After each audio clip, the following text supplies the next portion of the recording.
Buenos días, tardes o noches. Mi nombre es Estefanía Cadena, pertenezco a la Universidad Politécnica Estatal del Carchi y hoy, como parte de la materia de arquitectura de computadores, voy a proceder a mostrarles el proceso de ensamblaje de un PC a través de un simulador. Este simulador, que es el simulador interactivo de ensamblaje de PC 3D. Espero que el video les guste y ayude a entender un poco más sobre los componentes de la PC y sus funciones. Y bien, dado que una PC en sí es una máquina, como pueden mirar aquí, compuesta por diferentes partes, también llamadas componentes, que pueden intercambiarse, extraerse, ensamblarse y comprarse por separado. Se puede entender el proceso de ensamblaje como su nombre lo indica, el hecho de ensamblar los componentes de la PC de una manera que sea correcta, funcional y se ajusten entre sí. Y bien, como les voy a dar a conocer a continuación.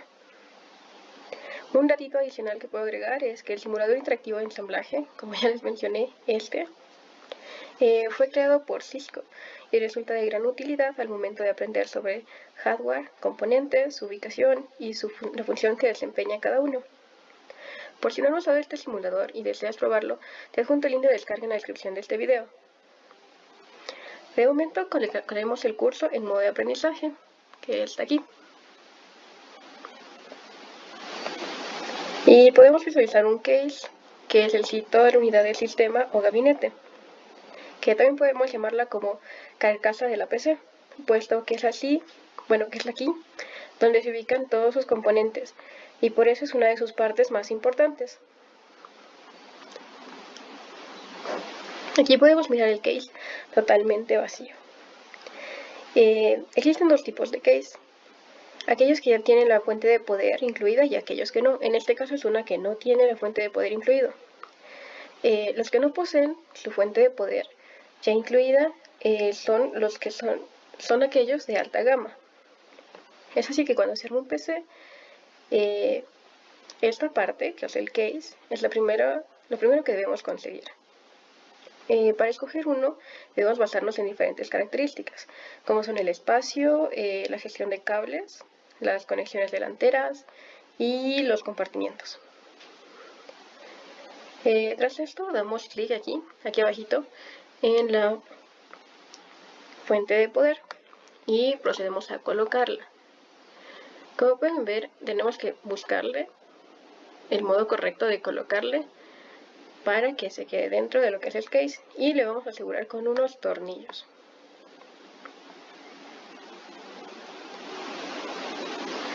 Según nos muestra el programa. Listo. Tras hacer esto, procedimos con la placa base. Antes de proseguir con la placa base, cabe recalcar que existen dos tipos de lo que corresponde a fuentes de alimentación. Las fuentes de alimentación pueden ser ATX y AT. Las ATX son las más seguras porque solo se apagan si la placa madre o el sistema operativo lo deciden, mientras que por otro lado las AT se pueden apagar solo con un botón. Listo, ahora sí podemos pasar a placa base. La placa base tiene bastantes componentes y como se pueden ver aquí, se trata de un circuito impreso al cual se conectan todos los componentes de la PC, siendo así que existen diferentes conectores para los cables de almacenamiento, los cables de datos y entre otros. Al momento de escoger una placa madre para una PC, es necesario asegurarnos de que sea compatible con el procesador. Y mucha atención aquí, porque es este componente el que determina cuántas RAM se puede incluir en la misma. Estas existen diferentes tipos, como puede ser AT, ATX, LPX, BTX, Pico BTX, entre otras. Bien, ahora como ya les dije, vamos a proceder a implementar dos RAM.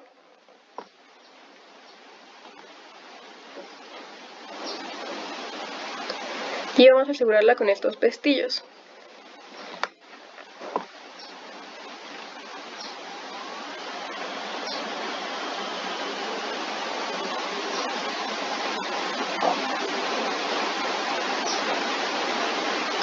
A esta también la aseguramos con sus pestillos correspondientes.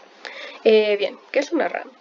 Una RAM es en sí las siglas de Random Access Memory, que sería en inglés. Es decir, esta almacena datos del CPU temporalmente, porque luego de que apaguemos la computadora se va a perder. Un dato interesante que puedo sacar de aquí es que pueden tener una capacidad de entre 4 GB hasta 32 GB. En este caso podemos mirar que hemos implementado únicamente 2 RAM, pero también es posible implementar 4 e inclusive hasta 8, que ya sería similar a un servidor. Así, entre los tipos de RAM se encuentra SRAM, DRAM, SDRAM y entre otras. Ya, luego de que instalamos esto, procedemos a instalar el CPU. Aquí. Al CPU tenemos que ubicarlo correctamente y lo aseguramos. Bien, el CPU también se lo conoce como el pequeño cerebrito de lo que es el computador. Así tenemos que fijarnos en cuanto a velocidad para escoger una opción correcta en caso de desear ensamblar una computadora. Por lo cual es necesario guiarnos por aquel que tenga mayor capacidad de almacenamiento. Es decir, en sí esta unidad central es la que rige el funcionamiento y puede ser de dos tipos, de 32 o 64 bits. O en todo caso podemos catalogarle también en otros dos tipos, que sería Intel y AMD Ryzen. Y otro datito adicional es que su parte inferior posee varios pines, aunque no le pudimos vislumbrar muy bien aquí. Estos no se deben tocar directamente porque podrían dañarse. Así deben de tomarse por los extremos. Luego de esto, que ya instalamos el CPU, vamos a colocarle la pasta térmica en lo que es encima. Bien, lo que acabo de poner, es decir, la pasta térmica, es un líquido denso que brinda una alta conductividad térmica. ¿Y por qué la colocamos encima del CPU? Bueno, porque después de esto vamos a colocarle el disipador de calor, ya que de este modo es posible que se transmita el calor entre ambos. En cuanto a los tipos que encontramos, la pasta térmica puede ser de cerámica, de metal y de silicona. Listo, como ya colocamos eso, vamos a proceder con el disipador de calor, como dije anteriormente. Lo aseguramos y lo conectamos a lo que es la placa madre. El disipador de calor, como lo miramos aquí, también es llamado cooler y permite que la temperatura en lo que es toda la PC se mantenga en ideal. Es decir, que no aumente demasiado, pues esto enlentecería el funcionamiento de lo que es la PC. En cuanto a los tipos de cooler, tenemos el tipo concha, el tipo torre y disipadores de extrusión, que este es uno de ellos. Listo, como ya tenemos la placa madre lista, ya se puede instalar dentro del case. Le damos clic aquí a instalar. Tenemos que acomodarla y la colocamos asegurando con sus tornillos. Ahora continuaremos con lo que es el adaptador de tarjetas, donde se deben instalar las tarjetas correspondientes a la placa madre y a la parte frontal del case que miramos aquí. Es así que iniciamos por la tarjeta de red, que también se suele llamar adaptador red. Este componente, como su nombre lo indica, se utiliza para conectarse a la red informática y con ello compartir tanto software o hardware entre dos o más computadores. Entre estas encontramos de tipos el Token Ring, ArcNet, Ethernet y Wi-Fi. Después de colocar esta tarjeta, proseguimos con la tarjeta Wi-Fi NIC, que es la que hace de interfaz de Internet. Bueno, esta hace de interfaz de Ethernet entre el equipo y el medio. Estas tarjetas suelen dar la opción de incluir una ROM, para que el equipo prenda y sea utilizable, ya sea sin disco duro o sin disquete. Un dato adicional es que este tipo de tarjeta es el más usado hoy en día, puesto que al no usarse un disco duro o un disquete, nos permitiría reducir gastos. En cuanto a sus tipos, podemos catalogarlos de dos modos: inalámbricos y alámbricos, o también PCI, PCIX y PCIe.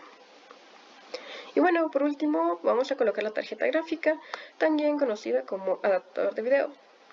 Su nombre ya debería de darnos una idea de lo que va, puesto que se trata de un componente que puede procesar y convertir los datos enviados por un procesador a una computadora, haciendo que esta información en sí sea visible a través del monitor.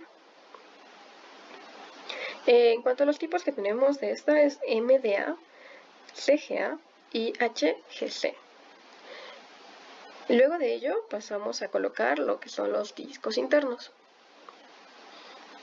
iniciando así por el disco duro,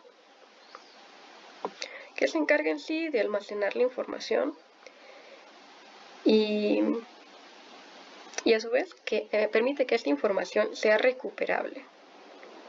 Un dato adicional es que este disco duro conserva la información incluso luego de que la PC se apague y se vuelva a encender. A este le corresponden diferentes tipos, como son SAS, SC, SI, ID, ATA, PATA y SATA. Luego nos vamos con las unidades de compartimientos externos, aquí abajo, para colocar la unidad óptica o unidad de disco óptico, como la podemos mirar aquí. Esta unidad es la que se encarga de leer y escribir disquetes, para con ello transmitir datos, y lo cual, bueno, este proceso haciéndose a través de una luz láser. Claro, se conoce también que es muy versátil, porque puede leer y grabar tanto CDs, DVDs y Blu-ray. Por mencionar algunos tipos de unidades ópticas, encontramos los CDs, los DVDs, LS120, CD-ROM y CD-RW, entre otros. Aquí vamos a asegurarle con sus tornillos. Luego de ello es necesario incorporar la unidad de disquete, que es también llamado un disco flexible, puesto que se utiliza para diferentes actividades. Es decir, por poner un ejemplo, nos permite arrancar la computadora, pasar información y también guardarla. Hasta cierto punto también se encarga de leer y escribir y puede ser similar a la unidad óptica, pero en este caso lo que lee y escribe son disquetes y no solo discos.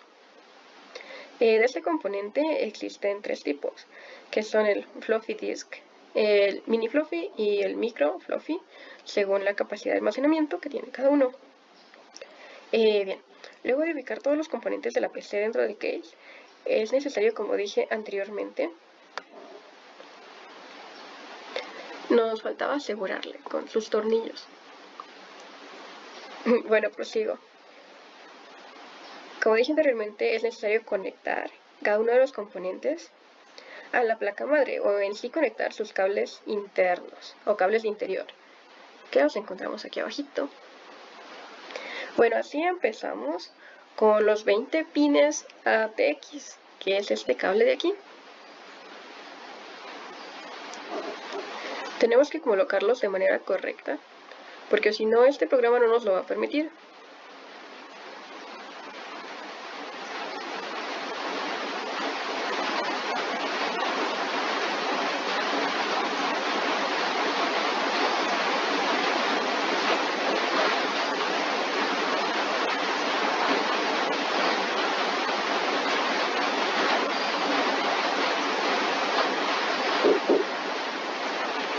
Listo. Luego pasamos a los 4 pins de alimentación auxiliar, que los conectamos aquí. Luego pasamos a la alimentación SATA, Pero antes de eso tenemos que colocarlo correctamente. Luego pasamos, como ya dije, a la alimentación SATA, que es este cable de aquí.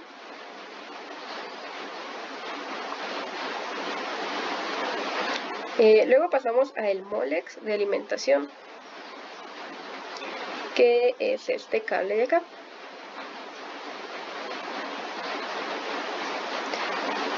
Y luego vamos a ver energía, que es este cable de aquí.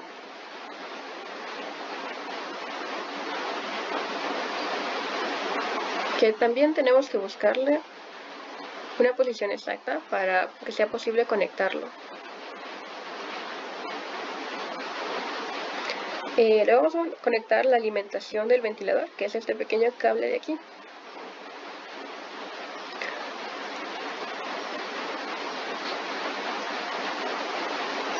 Y bien, luego nos toca colocar otros cables, que son estos de aquí abajo. Yo voy a empezar por el cable SATA, que debe de conectarse por sus dos extremos. Aquí va uno y aquí va el otro extremo.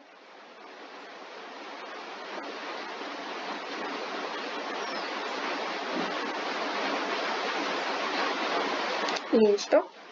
Luego vamos por el cable PATA, que es este cable de aquí. También tenemos que buscarle una posición exacta para conectarlo y conectamos su otro extremo.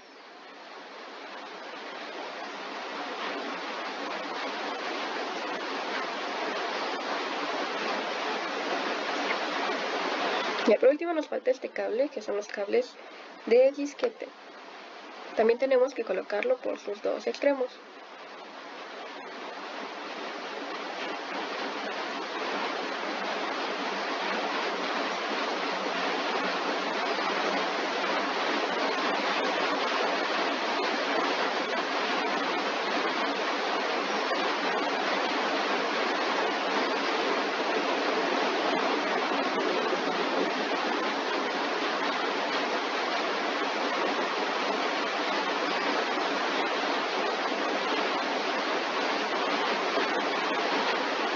Listo. Y colocamos su otro extremo aquí.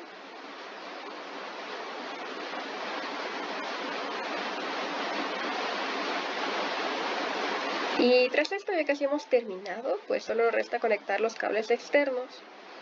Para lo cual ante el texto vamos a colocar el panel del case. Nos vamos a ir aquí abajito donde dice cables externos. Listo, le colocamos el panel y lo aseguramos con sus tornillos.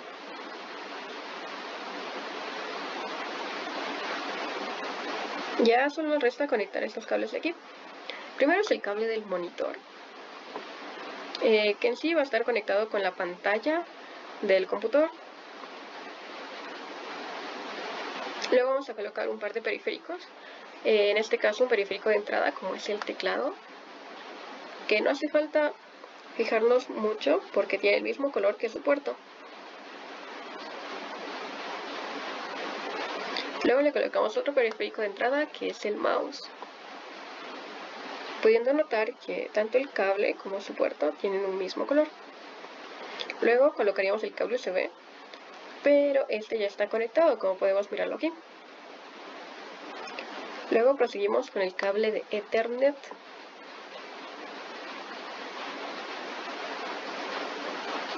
Y la antena de Wi-Fi, que en sí funcionan a conjunto. Y finalmente vamos por el cable de alimentación, que se coloca en la parte de aquí arriba.